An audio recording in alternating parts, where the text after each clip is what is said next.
Good day, and thank you for standing by. Welcome to the BellRing Brands third quarter fiscal year 2025 earnings conference call. At this time, all participants are in listen-only mode. After the speaker's presentation, there will be a question-and-answer session. To ask a question during this session, you will need to press star 11 on your telephone. You will then hear an automated message advising your hand is raised. To withdraw your question, please press star 11 again. Please be advised that today's conference is being recorded. I would now like to hand the conference over to your first speaker today, Jennifer Meyer, Investor Relations for BellRing Brands. Please go ahead. Good morning, and thank you for joining us today for BellRing Brands third quarter fiscal 2025 earnings call. With me today are Darcy Davenport, our President and CEO, and Paul Rode, our CFO. Darcy and Paul will begin with prepared remarks, and afterwards we'll have a brief question-and-answer session. The press release and supplemental slide presentation that support these remarks are posted on our website in both the Investor Relations and the SEC filing sections at bellring.com. In addition, the release and slides are available on the SEC's website. Before we continue, I would like to remind you that this call will contain forward-looking statements which are subject to risks and uncertainties that should be carefully considered by investors, as actual results could differ materially from these statements. These forward-looking statements are current as of the date of this call, and management undertakes no obligation to update these statements. As a reminder, this call is being recorded and an audio replay will be available on our website. And finally, this call will discuss certain non-GAAP measures. For reconciliation of these non-GAAP measures to the nearest GAAP measure, see our press release issued yesterday and posted on our website. With that, I will turn the call over to Darcy. Thanks, Jennifer, and thank you all for joining us this morning. We delivered another impressive quarter, continuing to demonstrate our leadership position.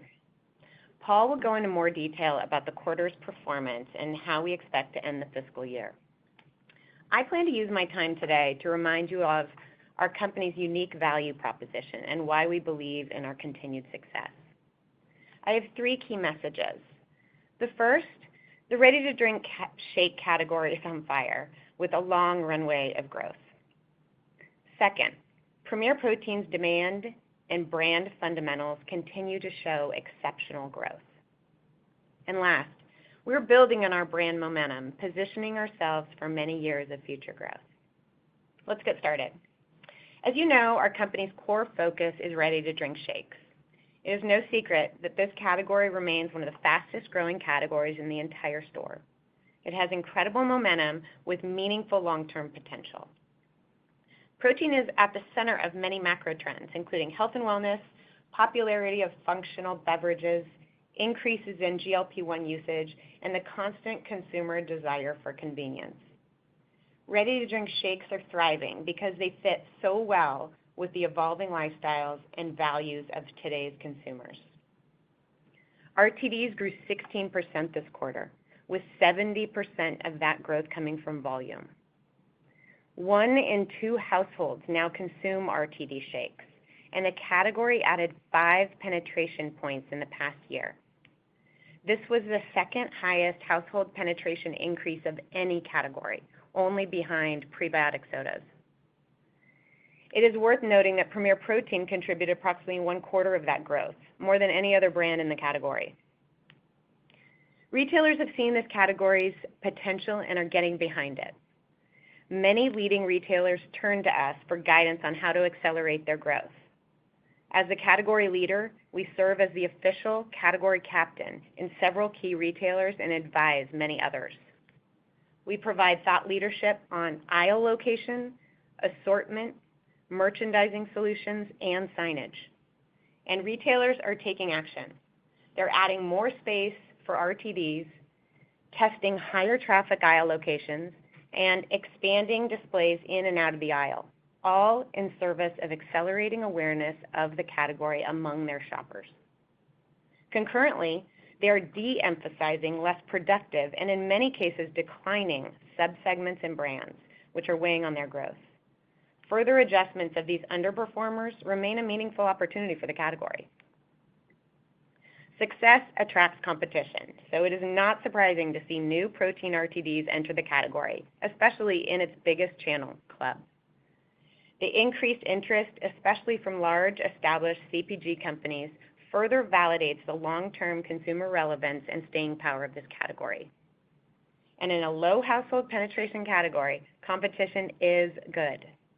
It brings expanded shelf space, increased marketing spend, heightened focus on innovation, and a drive to delight consumers, all with the net effect of increased household penetration and category growth. We continue to believe the category is in the early stages of growth. At 52% household penetration, it trails mature CPG categories, which are often at 80 to 90%. The convenient nutrition category has a third or less of the space of similar-sized categories in the food channel, a compelling argument for more space. The combination of expanded distribution, new households, and increased buy rate of existing users will propel this category for years to come. The convenient nutrition category will look vastly different in 5 to 10 years from now, and Premier Protein is positioned well to lead that evolution. My second message, Premier Protein's demand and brand fundamentals continue to show exceptional growth and strength. Premier Protein, with RTD market share of 25%, is the number one brand in the RTD segment, as well as the number one brand in the broader convenient nutrition category. Our consumption grew 19% in Q3. Volume gains drove approximately 60% of this growth. The brand hit an all-time high in household penetration and remains the leader in the RTD category, reaching 21.6% of consumers. Most encouragingly is that our loyalty and buy rate have remained strong, among the highest in the category. Retailers look to us for thought leadership and as a proven brand. We are the number one velocity brand with the overwhelming majority of our products in the top third of the category. Our brand continues to win incremental shelf space with Premier Protein shake TDPs up 34%. Premier Protein continues to be the go-to brand within the RTD category because of its mainstream appeal, unbelievable taste, and category-leading loyalty. The third and final message, we've built strong momentum and we are now taking it to the next level, positioning ourselves for many years of future growth. Key enablers will be increased brand support, distribution expansion both in and out of the aisle, and innovation. Starting with brand support, as a reminder, in late December, we launched our first media campaign since 2021, and results show a strong ROI. In July, we introduced our second wave of media, which features our updated packaging. The new packaging, which started to roll out in July, brings a modern look that improves discoverability at the shelf and raises our appeal to younger consumers. Consumer and retailer feedback has been overwhelmingly positive.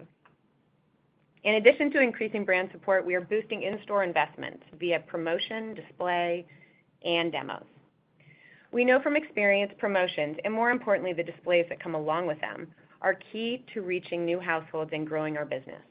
We are aggressively pursuing merchandising in aisle and throughout the store. We have established a dedicated team in addition to a new broker partner to expand our merchandising and consumer touchpoints across the store. These include pallet displays, end caps, and more recently, single-serve bottles and coolers. Distribution continues to be a major opportunity. We generate 11% of the convenient nutrition category sales, but only a 4% share of shelf. In Q4, we will continue to gain TDPs on our core products, single-serve bottles, new innovation, as well as a short-term incremental pallet position at a key club retailer. We spent the last 4 years developing a scalable, regionally diverse co-manufacturing network, and now have the capacity to aggressively pursue distribution and take advantage of these valuable retail opportunities. Lastly, we're accelerating our efforts around innovation. Recall we launched 2 new shake lines this year. The first, our Indulgence line, targets an incremental consumption occasion while still delivering on the nutritionals that our consumers expect from the Premier brand. We are pleased with this line's performance to date. Momentum continues to build, and it recently gained distribution in club. The second line, almond milkshakes, our first non-dairy protein offering, launched in late June. These shakes, made with real almond milk, deliver great tasting nutrition without artificial colors, flavors, or sweeteners. Early results are promising and mark our first step of many toward more wholesome offerings. Our innovation pipeline is rich and is packed with both close-in innovation that has made us successful, like flavor leadership, pack size, and format expansion, as well as big eye innovations, which will be more disruptive and focuses on incremental consumers and occasions.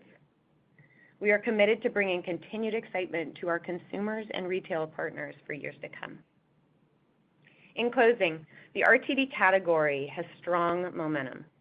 Retailers are starting to really lean into this category. The Premier Protein brand is leading the charge as the #1 brand with scale and a ton of upside. Premier Protein sells 36 shakes per second, but the brand still has only 20% household penetration, clearly highlighting our consumer loyalty and a long runway for growth. I'm proud of our performance to date with another above-algorithm year. Our teams are energized by the momentum we've built and excited about the opportunity that is ahead of us. Our confidence in the long-term outlook for BellRing remains high. Thank you for your interest in the company. I will now turn the call over to Paul. Thanks, Darcy, and good morning, everyone. As Darcy mentioned, we had another good quarter. Net sales were $548 million, up 6% over prior year, and adjusted EBITDA was $120 million. Adjusted EBITDA margins were in line with our expectations at 22%. Both the net sales and adjusted EBITDA were slightly ahead of our expectations, with the primary driver a heavier than expected e-commerce promotion load-in for Premier Protein and Dymatize, which will deload in Q4. Starting with brand performance, Premier Protein net sales grew 6% with volume and pricing both up 3%. Distribution gains and promotions were the main drivers of volume growth.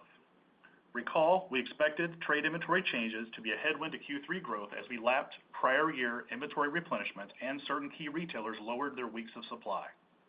These trade inventory changes went as expected, with the e-commerce load-in a partial offset, and together were a high single-digit headwind to growth. As a result, shake consumption dollar growth of 19% meaningfully outpaced shipment dollar growth in the quarter.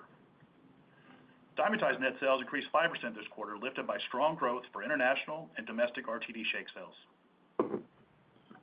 Adjusted gross profit, which excludes mark-to-market adjustments on commodity hedges, was $192 million and grew 3% from prior year. Adjusted gross profit margin of 35.1% decreased 130 basis points. Third quarter margins faced moderate year-over-year pressure from input cost inflation and incremental trade, and to a lesser extent, packaging redesign cost and the lapping of non-recurring cost favorability in the prior year period. SG&A expenses were $145 million and included a $68 million provision for legal matters related to our joint juice brand, which was discontinued in 2023. Excluding this provision, which was treated as an adjustment for non-GAAP measures, SG&A expenses were $76 million, a decrease of 40 basis points as a percentage of net sales driven by leverage on G&A. A&P spend was 3% of net sales, relatively flat compared to prior year. Regarding the joint juice litigation, a settlement in principle was reached during the quarter and remains subject to court approval. See our press release and 10-Q for further details on this litigation, which dates back to 2013. We expect payment on the matter sometime in fiscal 2026. Before reviewing our outlook, I would like to make a few comments on cash flow and liquidity. We generated $40 million in cash flow from operations in the third quarter and $92 million year to date. We continue to expect our cash flow in fiscal 25 to be in line with fiscal 24, with strong operating cash flow generation in the fourth quarter. As of June 30, net debt was $971 million, and net leverage was 2 times. We anticipate net leverage will end the year below 2 times. With respect to our share repurchases this quarter, we bought 1.3 million shares at an average price of $65.07 per share, or $83 million in total. Year to date, we have acquired 3.8 million shares, or approximately 3% of our outstanding shares. As of June 30, our remaining share repurchase authorization was $197 million. Turning to our outlook, We tightened our fiscal 25 guidance with our midpoint for both net sales and adjusted EBITDA unchanged. Our outlook for net sales is now $2.28 to $2.32 billion, with adjusted EBITDA of $480 to $490 million. Our guidance implies strong top-line growth of 14 to 16% and adjusted EBITDA growth of 9 to 11%, with healthy adjusted EBITDA margins of 21% at the midpoint. Inclusive of the previously mentioned e-commerce timing shift, we expect net sales to grow 14% at the midpoint in the fourth quarter. Premier Protein is the main driver of overall growth, with Dymatize and all other expected to grow mid-single digits. Premier Protein is lifted by distribution gains and incremental promotional activity as we return to historical promotional levels. This is partly offset by lower net pricing. Consumption dollar growth for Premier RTD shakes is expected to remain strong in the high teens to low 20s for the quarter. Regarding fourth quarter adjusted EBITDA, we expect margins of approximately 19% at the midpoint. Compared to last year, we expect significantly lower gross margins, partially offset by meaningful SG&A leverage. For gross margins, higher promotional spend and input cost inflation are the main drivers of the decline. Protein cost headwinds will step up in the quarter for both our powders and shakes, with headwinds from elevated whey, the primary input on our powder products, continuing into fiscal 26. In addition, fourth quarter gross margins are negatively impacted by packaging redesign costs and the lapping of one-time favorability, which combined are a 100 basis point headwind. SG&A dollars are expected to decrease significantly compared to a year ago, with lower A&P spend and reduced G&A expense. Wrapping up with an update on tariffs, we are monitoring the latest developments and potential implications to our fiscal 26 input cost. As you may recall, we previously discussed potential headwinds to our fiscal 26 cost of goods sold, with the higher tariffs impacting our dairy protein sourced from New Zealand and the EU. Based on the policy communicated last week, the overall tariff impact for BellRing has increased slightly, with 15% tariff rates enacted for those countries. While we are evaluating ways to mitigate these costs, we continue to expect a low single-digit impact for our fiscal 26 total cost of goods sold, with no tariff impact on our fiscal 25 results. In closing, we are pleased with our year-to-date performance. Our long-term prospects remain bright, and we are well-positioned to close out the year. I will now turn it over to the operator for questions. Thank you. At this time, we will conduct a question-and-answer session. As a reminder, to ask a question, you need to press star 11 on your telephone and wait for your name to be announced. To withdraw your question, please press star 11 again. Please stand by while I compile the Q&A roster. Our first question comes from Andrew Lazar from Barclays. Please go ahead. Great. Thanks very much. Good morning, everybody. Good morning. Good morning. Darcy, you listed a bunch of reasons why you remain confident in the long-term potential of both the convenient nutrition category and Premier Protein's role within it. I think I remember last year on the fiscal 3Q call, I think you broadly addressed some expectations for the coming year. And I was wondering if you'd be able to, admittedly on a preliminary basis, provide some initial color on your thinking for fiscal 26. Thanks so much. Yeah, sure. So it is really too early to talk about 26. We're deep in our planning process. Historically, we have talked a little bit about 26 on this call, but candidly, it is a lot easier to estimate, demand when you're capacity constrained and we're not now. So we kind of have to follow the planning process a little more religiously. So there are a couple uncertain variables. Obviously, we just started one of our biggest promotions with Club, and we have another one later, so we want to see how those go, as well as we're still assessing what happens with tariffs. So there are just a few pieces. Overall, we feel great about the long-term opportunity of the business for all the reasons that I went through in my scripted remarks. I really think that, not only are we unconstrained from a capacity standpoint, our metrics are fantastic, and I really feel like we're at a tipping point with retailers that they're really getting behind the category and we're leading the charge. So feel great about the opportunity. Just in the middle of our planning process, and we'll have more information in our next call. All right, I'll pass it on. Thank you. Thank you. Our next question comes from Kamel Goswal. Please go ahead. Hey, good morning, everybody.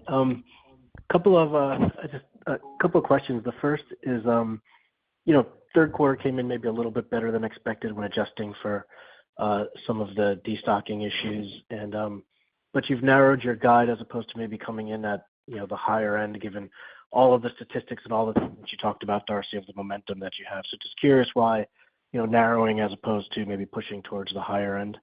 And then maybe I don't have the scales correct in on your slide 9, but consumption being kind of in line with shipments for 3Q, I might have expected consumption to be much higher, given there was some destock in the third quarter. So just trying to understand if I'm just seeing that wrong or if there's something else in there. Sure. Well, I'll start with your first question and then pass it to Paul for the second. So, with any quarter, there are many puts and takes, but they're all pretty minor. So I'll just walk you through some of the puts and takes just to give you a sense. Yes, Q3 consumption was slightly higher than we expected. Mainly, it was actually pricing because of mix, less volume. But, let's call that a couple $2 million benefit. So that's one piece. The second piece was we gained, I said this in my prepared remarks, we gained a short-term club pallet. So that added about 2 months benefit. One was promoted, so we'll call that about $10 million benefit. So what offset that was when we gained that short-term club pallet, several other competitors gained short-term space as well. So we're assuming this increases some competitive pressure in club and that reverses the first 2 gains. So again, these are small numbers. It's only about 2% of our quarter, but that is the reason. So we've got some ups and some downs, but that is the reason why we ended up lowering our upper end.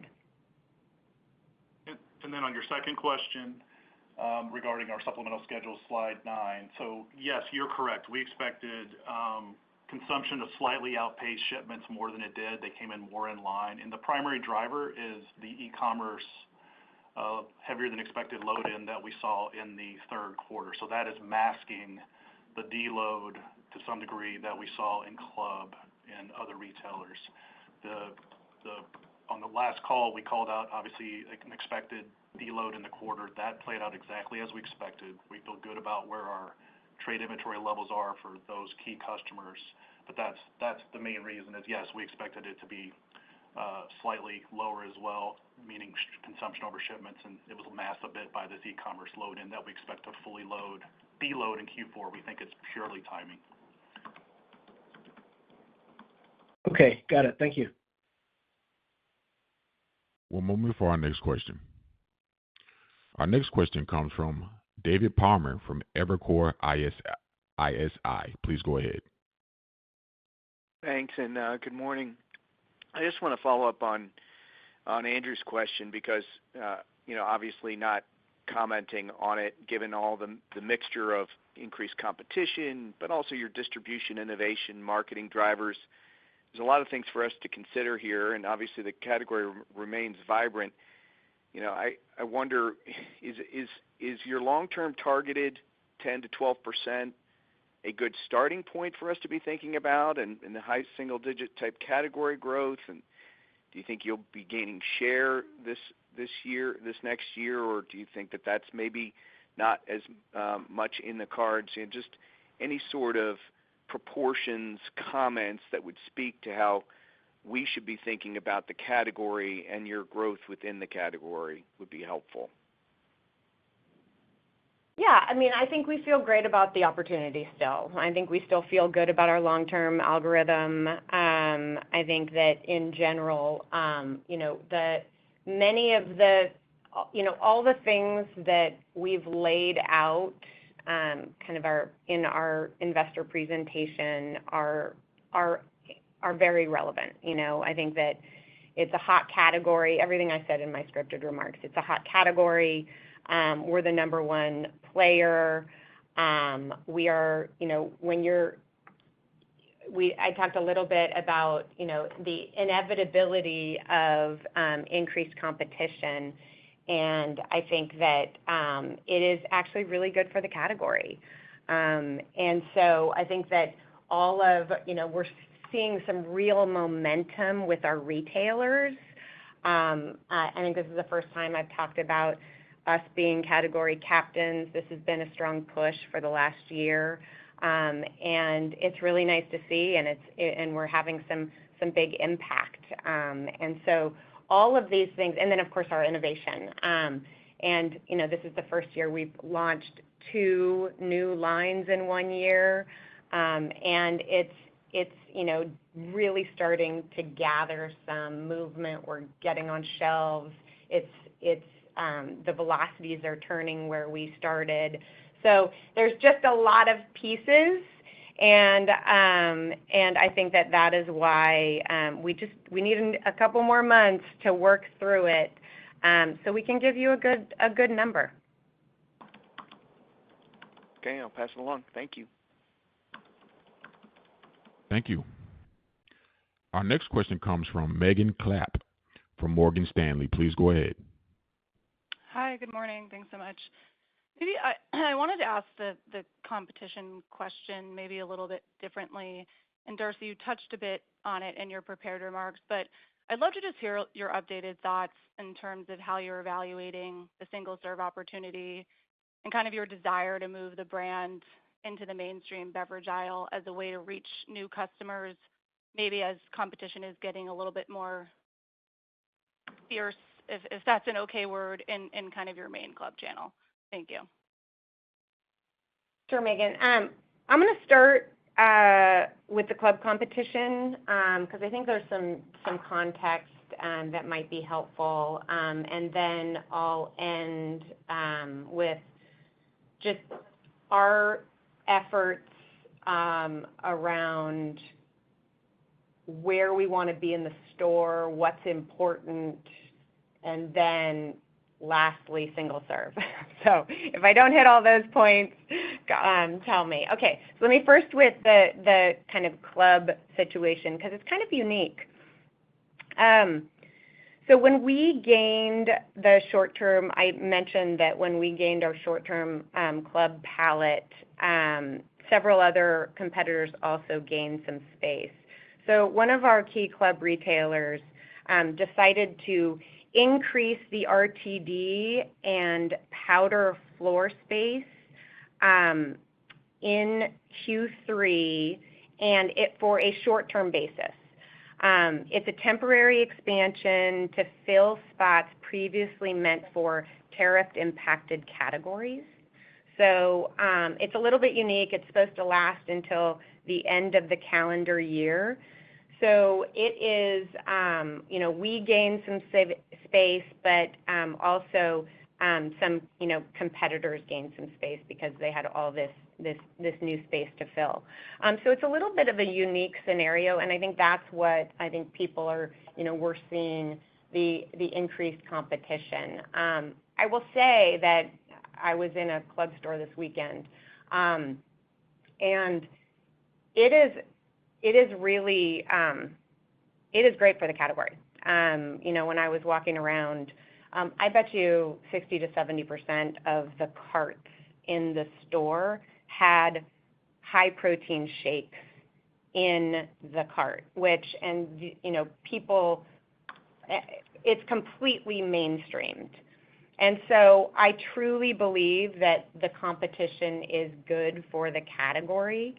And I think that this is sort of a unique situation where the competition is, especially in that channel, is kind of increasing for a short period of time because of this unique situation, and then will come down a little bit. So it's a little different in other channels where you have to wait for resets, and those just happen a little more slowly. So that's one piece that I think is important context.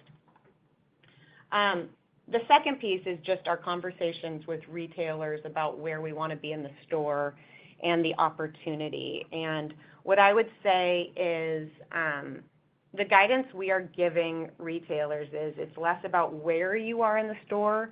We want to be in high-trafficked area, and the category needs to be distinctive from the rest of the store, meaning it needs to be have strong signage. You need to clearly see that it's convenient nutrition. It has to have education on to help consumers understand what products they should try. And then these kind of displays outside of the aisle are very important to disrupt consumers in their kind of normal shopping behavior. We are actively, so in addition to the work we're doing with our retailers around, expanding the category, potentially, moving the category, merchandising it better, and displaying it throughout the store. We are, I think our singles efforts is going to be a big focus next year, which will be around displays throughout the store of singles. Some of those will be ambient because we know that works very well. Some of them will be in coolers. We've had some success in food accounts where we're getting in coolers, which is nice. So I think that next year will be focused on that. We believe that, this will be the first year that we're focused on it. So, and then I think the next step would be getting after that DSD opportunity. There is, and really you need the DSD opportunity for convenience. Okay, awesome. Really thorough. Thanks, Darcy. Thank you. Our next question comes from Jim Salera from Stephens. Please go ahead. Hey, Darcy. Hey, Paul. Good morning. Thanks for taking our question. A lot of questions on competition already, and if you'll indulge me in asking another one kind of a different way. With industry capacity in a better spot and that maybe opening the door to newer upstart brands coming into the category, can you offer any thoughts on how we should think about promotional cadence going forward? Just conceptually, I think it would make sense as some of these other brands launch, they would probably have some heavy promo efforts behind that. And if you have several launching, maybe a kind of a sequential cadence, it might end up where the promotional calendar for the category as a whole is pretty packed for a year. Just any thoughts around, does that mean that you need to increase or extend your promotional cadence? Do you feel that maybe other brands are going after different customers? Just any details you can offer about how we should think about that going forward. Yeah, I think our promotional cadence has been pretty consistent. I think now, obviously last quarter we announced that, we up-leveled our Q4 club promotions, and that really got us back to what we used to do before capacity constraints. So, when you look at the quarter Q1 for us, that's October, November, December. That's a low promotional period historically, and for the category as well as for us. The biggest promotional period is that January, February, March. That will continue being it. It's when most new people enter into the category. And then there are some usually small, minor promotions in Q3, and then another kind of, big promotional period in the back to school, back to sports timeframe, which is our Q4. So I don't expect, I think that is that has been the promotional kind of cadence ever since I've been in the category, and I think that's really just, it's following the consumer behavior. And that's, this last year, or this year, 25, was our first year of kind of full promotion. And like I said, getting back to what we used to do pre-capacity constraints. So I think that will be the same going forward.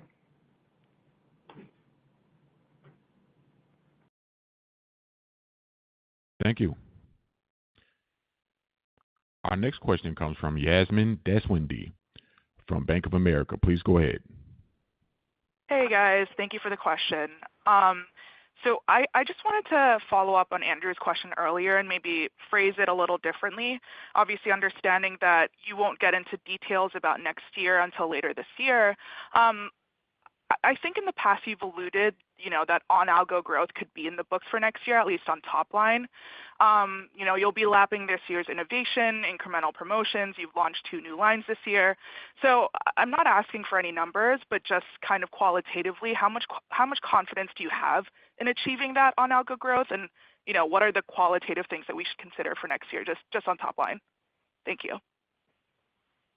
Yeah, I think we feel good about it. I think that this is, if you think of the last several years, we have been lapping capacity constraints in some way. So I think that we have been adding incrementally different demand drivers. We started off adding back our full line. We still had, even as close as last year, we still had some out of stocks that we were lapping. We then added promotion. We started with club promotion, then we added FDM promotion. This is the first year we added back our marketing drivers. So I think this in 25 is the first year that we had all of our demand drivers. So as we go on to 26 and beyond, we are kind of back to normal. And so I think that as you look at that, I think that, we have said that, our kind of long-term commitment is 10 to 12% top line at 18 to 20% margins. So I think that, that is the expectation. But I think that when you look at it, when you zoom out and you remember what we've been doing for the last several years, I think it gives good context to where we are going forward. And like I said, I think what is exciting about what's going on is when you have a explosive category, and you are the number one player. If you look at any other category that grew, high growth category, the number one player definitely benefits, and we're seeing that, and that's why we think it's really important to be category captain and help really mold the future, and really go after these incremental displays and being able to put our fingerprint on the assortment, or at least be able to give them thought leadership, so we can give them guidance about where the consumer is going and how we can help. Okay, great. Thank you so much. Our next question comes from Brian Holland from D.A. Davidson. Please go ahead. Yeah, thanks. Good morning. A lot of the questions, I think, on the numbers have sort of been addressed to the extent that they can.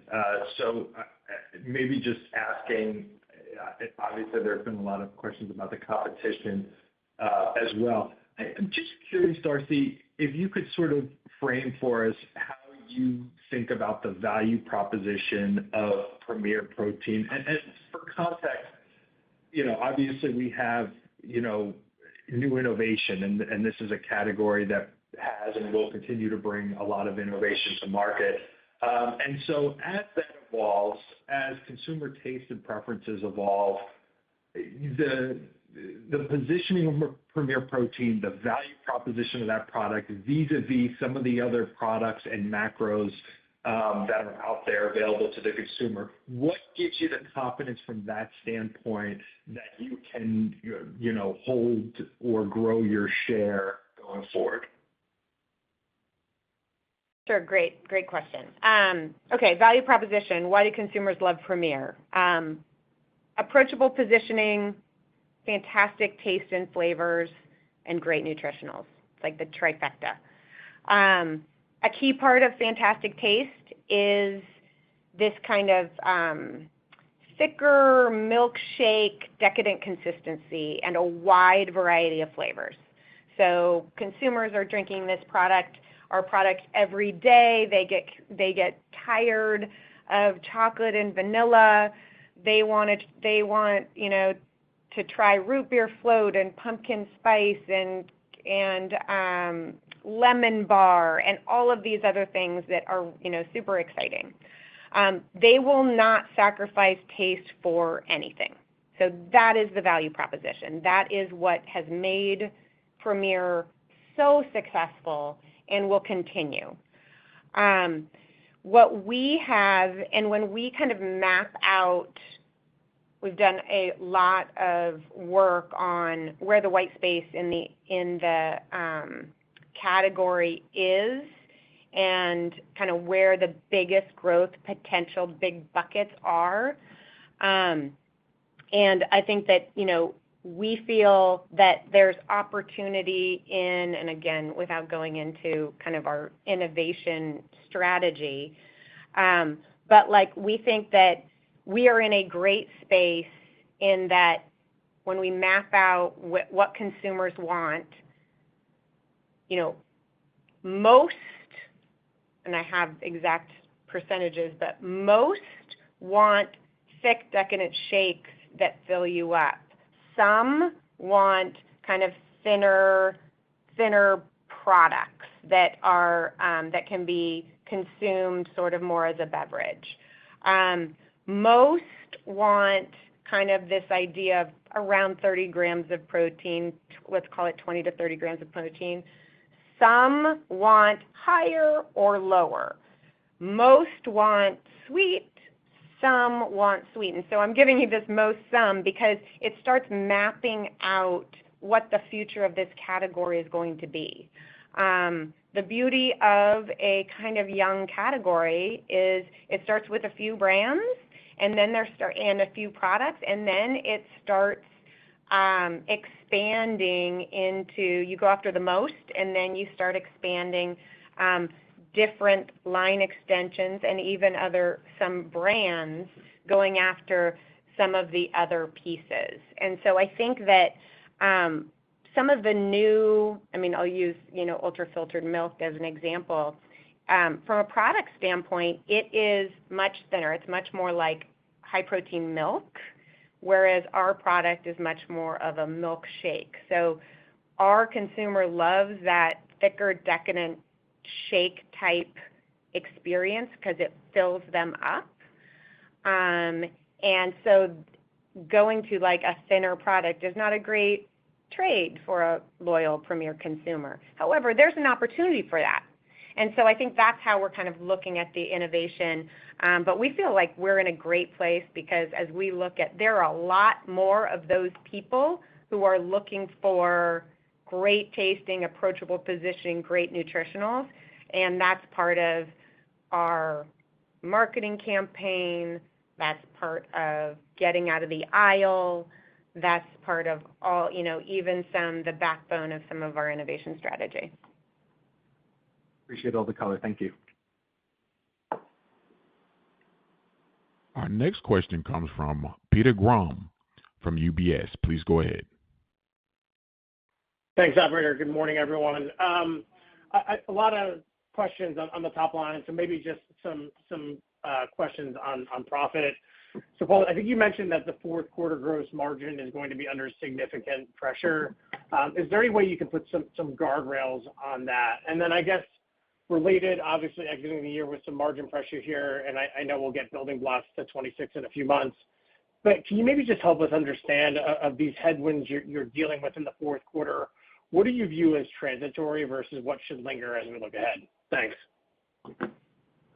Sure. So from a Q4 perspective, you're correct. We expect EBITDA margins to decline about 300 basis points versus a year ago. We do expect SG&A dollars to be lower, so significant leverage on SG&A greater than 300 basis points. So it's really gross margins that are declining from there. And the biggest pieces, there are two biggest pieces, which are promo. So we're layering on obviously promo compared to a year ago, especially in club. So that is the biggest headwind, I guess, to last year. And then we are seeing some inflation on proteins and our input cost. Proteins do step up from the third quarter, and it's a headwind to the fourth quarter for both shakes and powders. And then one last piece, which is a lesser impact, is that we do have some one-timers in the quarter on gross margin, which is related to the packaging redesign cost that we've called out previously, and then we are lapping some favorability of some non-recurring costs. So that's about 100 basis point headwind. So again, promo and COGS inflation are the biggest pieces. I called out in my prepared remarks that on whey protein in particular, which is the input cost on our powder business for both Dymatize and Premier, we do expect that headwind to continue into fiscal 26. So we continue to expect that whey proteins will be elevated and will be a headwind to next year. And so we're looking at obviously mitigating efforts on that.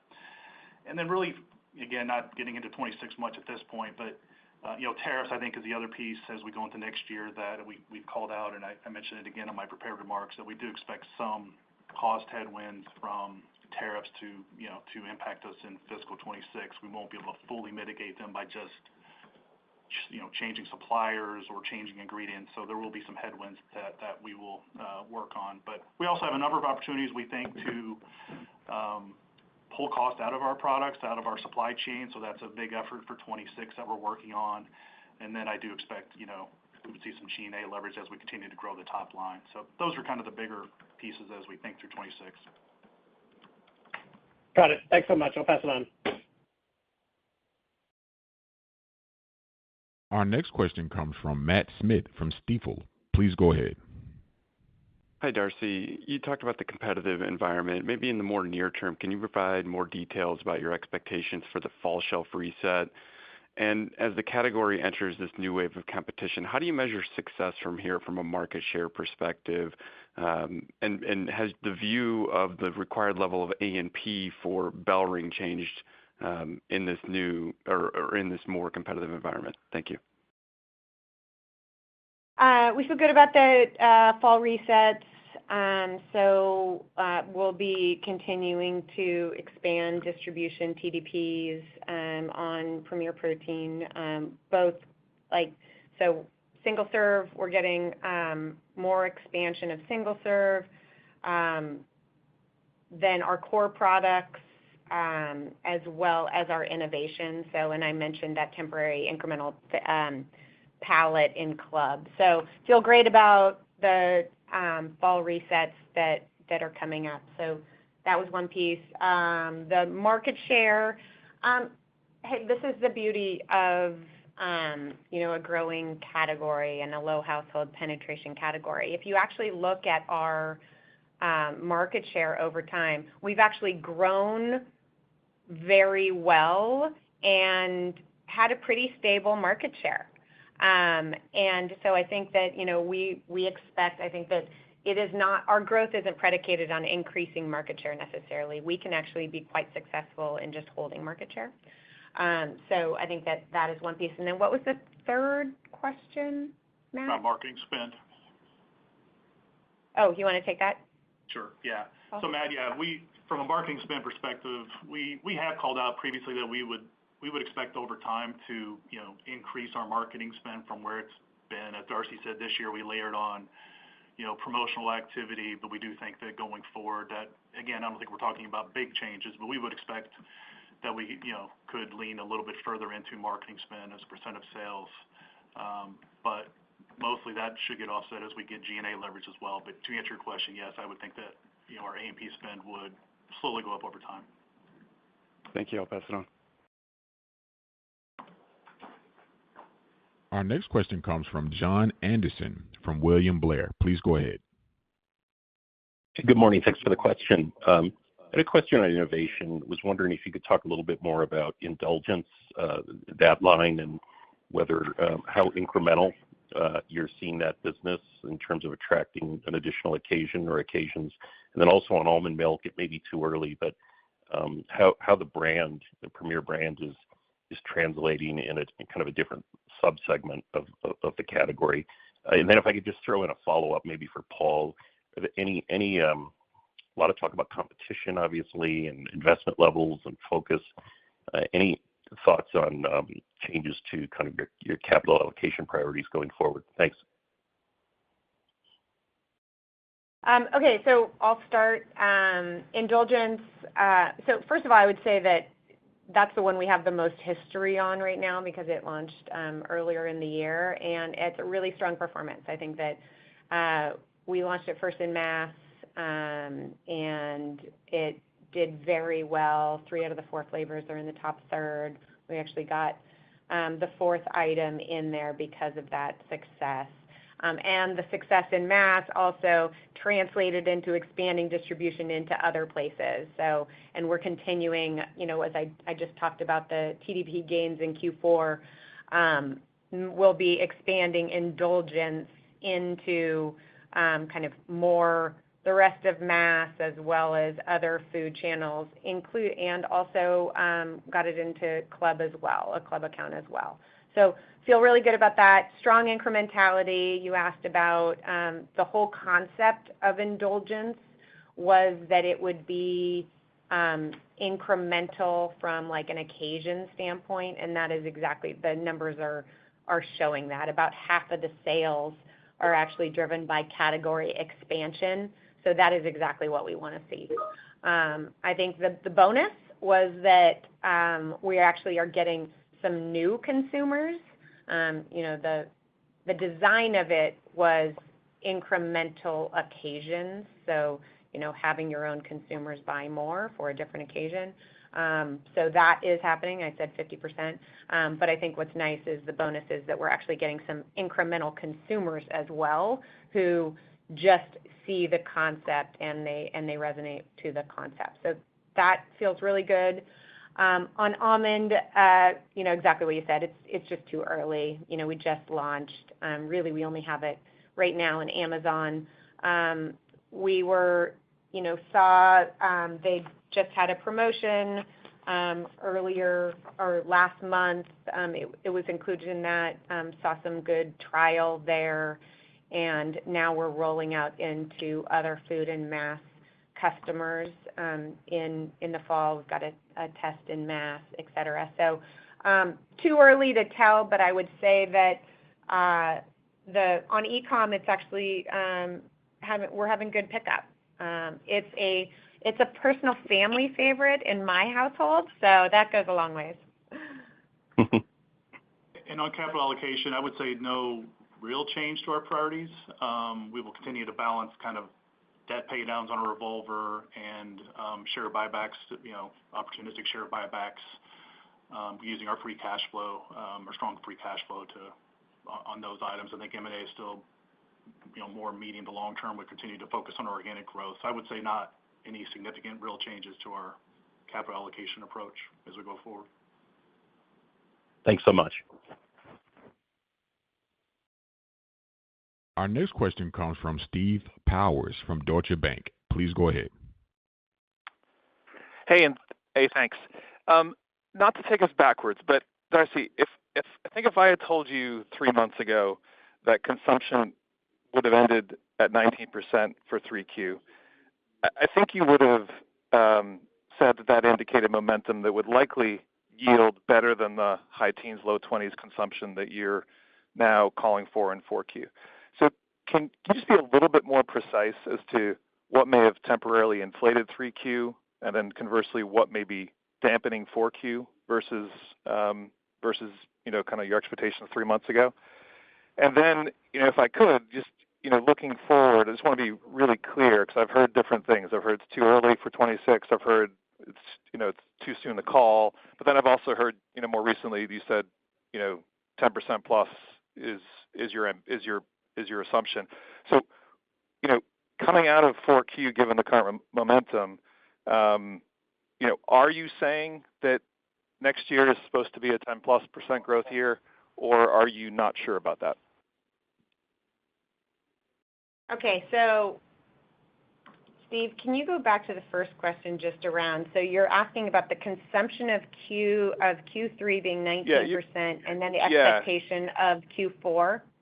Right, because your call coming into the quarter in 3Q was mid to high teens consumption growth. You came in at the high end of that, which implies momentum that I think would have, all else equal, put you towards the top end of your range.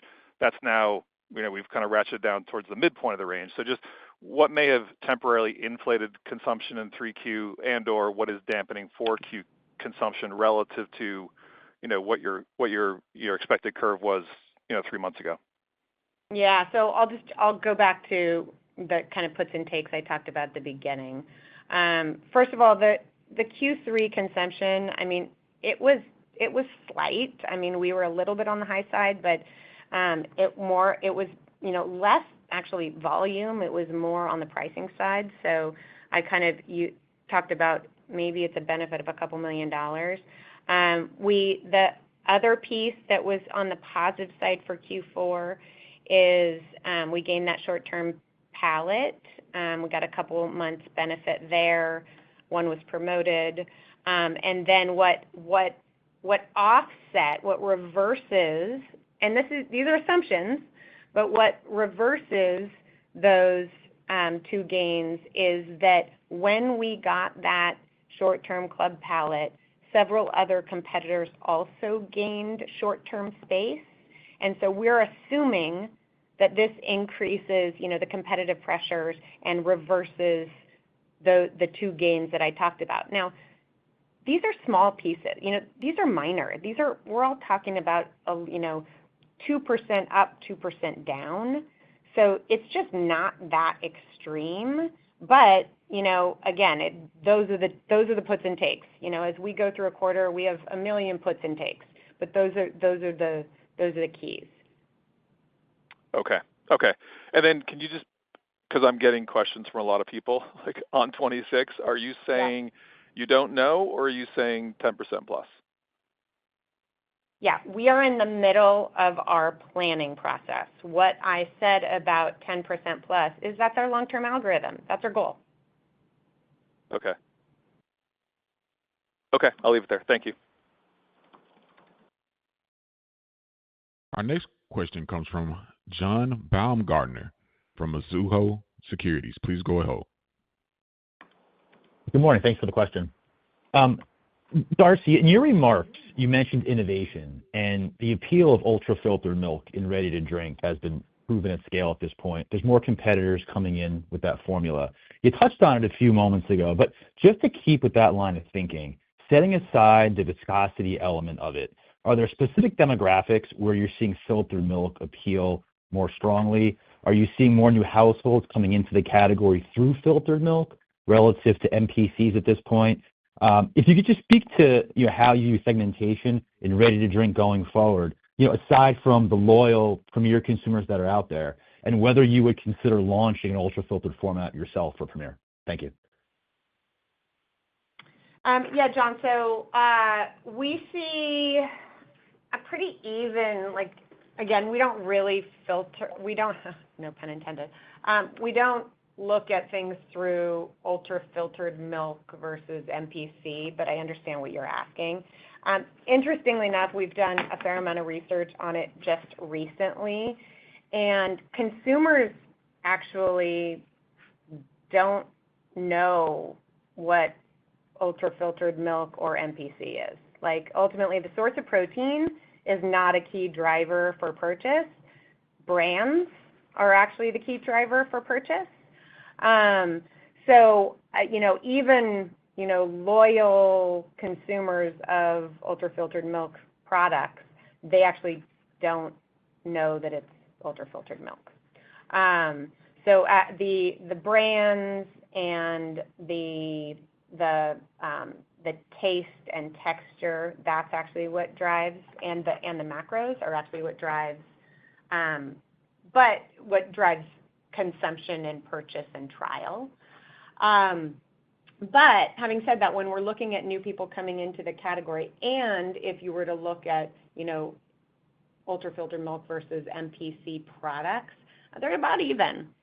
And again, I think that goes to consumers aren't distinguishing between the two, but what they're coming in on is what flavors resonate with me, what brands resonate with me, what macro levels resonate with me. And so I think that even some packaging formats resonate with me. So those are the decisions that consumers are making. They're not looking at the type of protein that actually the products are made in. Thanks, Darcy. Yep. The question and answer session is now closed. Thank you for your participation in today's conference. This does conclude the program. You may now disconnect.